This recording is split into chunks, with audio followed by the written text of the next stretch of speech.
could be peer pressure. I am always big on family protection and how we can always contain all of this, within the home. Now, speaking to the home and you sharing your experience, and of course, with my interactions with some families previously, drug abuse in most home is never really discussed. They whisper about it, just the way some of us struggle to really have parents talk to their children about sex education. So same as drug abuse. So why is this still a taboo in the home? Okay, do you know what? If we're going to talk about prevention of drug abuse, Mm, we need to start from the home. We look at it from four different perspectives. We look at it from the home. We're talking about the home. We're talking about parental involvement. We're okay. looking at the school. We're looking Mm-hmm. at the school. What policies does the school have in place as to drug abuse? We're looking at the community engagement, and we're looking at also governmental engagement. That's when we Mm, look at the policies and policies enforcement. So when you're talking about the home, we're talking about the parents. You know, Gone are the days when you sugarcoat things for children. yes. You know, now you need to really engage your children. You need to Mm, have family bonding. Bond with your kids so that they give you that attention. You don't go outside seeking unhealthy attention out there. You need to be involved in your children's life. Know what they are doing per time. Now, you every family now needs to have a family values. I think that has been overstretched. I want to believe that most family have that now. sadly, a lot of Family families don't. they need families need to have family values. Mm, What are your values? What are your guiding principles? What are you known for? What guides your children when they go out there, when they leave the home? What are they supposed to do? What are they not meant to do? Every family needs to sit down and establish this with their children from as young as 2 years old. They are not too small to learn. mm-hmm. And then I've had a situation whereby a man walked up to me and said, "Do you know what? To be sincere with you, I'm a user and I've been struggling to stop this. Mm, I'm being upfront with you. I'm being sincere. I'm not asking you to help me, okay? I'm not asking you to help me now. But wow. I have kids. They are growing up. And it has gotten to a level where I can't actually hide it from them anymore. Wow. They know I do this. But I don't want them to get involved. What do I do? How can I help my kids? And I was, sir, sincerely, if you need to help your kids, you need to sit them down and open up to them. You need to be vulnerable with them. Let them know what you're struggling. Let them know what you're Mm-hmm. going through. Let them know how it started, where Mm, you are now. When you share their stories with you, they understand. They will tell themselves, "Oh, I do not want to be like my dad. I don't want this to happen to me." Remember, like you rightly said, parents are actually the first role model of their kids. yes. You may not be talking to them about, but they are seeing you and they're like, "Oh, when I think I also want to be like my dad, I would just be, taking one or two, stuff like that." A whole lot of things will be going on in their head. You may not be able to confront it because you're not being open to them about it.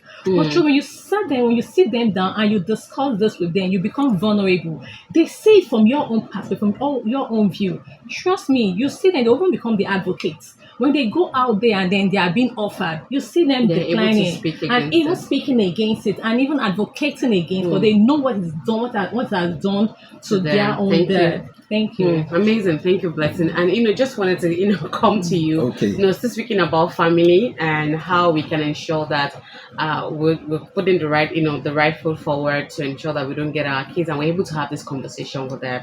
We don't make it a taboo talk about drug abuse.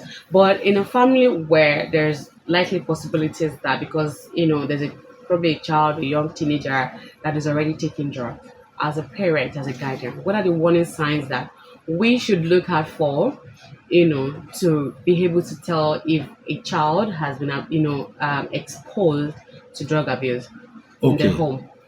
just in addition to what she just said now, Yeah. drug education should start from the family.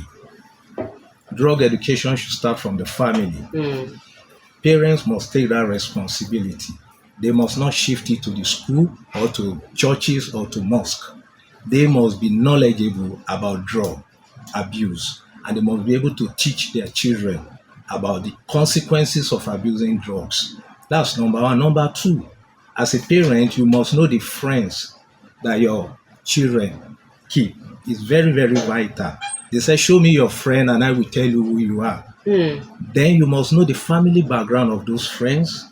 You must be able to predict your child.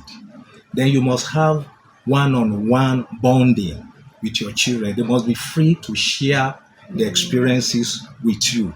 When they meet people, when they're in the school, You know, people in school offer them drugs and they may not know the harmful effect. But when they have that knowledge from home, they have better understanding, so they can, yeah, Yeah, they can it's very resist self. it. Yeah. Yeah. So it's very, very important. Now, talking about looking for signs, Yes. there are many signs parents can look for, and which can be a pointer that this child is abusing drug. Number one is that when you begin to see your child with matches, lighter, Hmm. perfume, they use those perfume to kill the odor of those drugs. Now, when you see them with lighters or matches, they use it to light either marijuana, cigarette, and some other drugs. Now, those are pointer. Then, secondly, a child that used to be very quiet, isn't going, suddenly there is a change in his behavior. Is also a pointer that you need to watch that child. Then at times they want to change their friends. Immediately they start abusing drugs. They want to have new set of friends Wow. so that they can, fraternize together, take drugs together. Now, this is another pointer that something is wrong with this boy or this girl. Let me shock you. Now, when you see young boys carrying bottle of, I don't know if it's proper for me to mention this product, or water. Let me just use bottled water. Yes. Now, they mix it with a lot of drugs. And you Hmm. don't know that they are drugs there. So a child can just go, uncle, let me taste this water. You will not be aware that he has mixed the water with drug. Something. Innocently, the child will just zip the water and he can be in another realm entirely. So parents have a lot of responsibility to educate, to monitor, and to know the kind of friends their children keep is very, very vital. You have heard it from Oluwafemi Silas, the Executive Director at Stampard Drug Abuse Initiative, and of course, Blessing Black, Director of Operations Stampard Drug Abuse Initiative. We have a lot of work to do when it comes to family and, of course, society as a whole. We're going to go on a music break, and when we come back, we have other aspects I would love to share with you on drug abuse prevention and treatment and recovery. Remember, this show is powered by the Lagos State Government, and this is Security 247 on Echo 89.7 FM. And I'm still your host, Patience Oshinaike, and we'll be right back.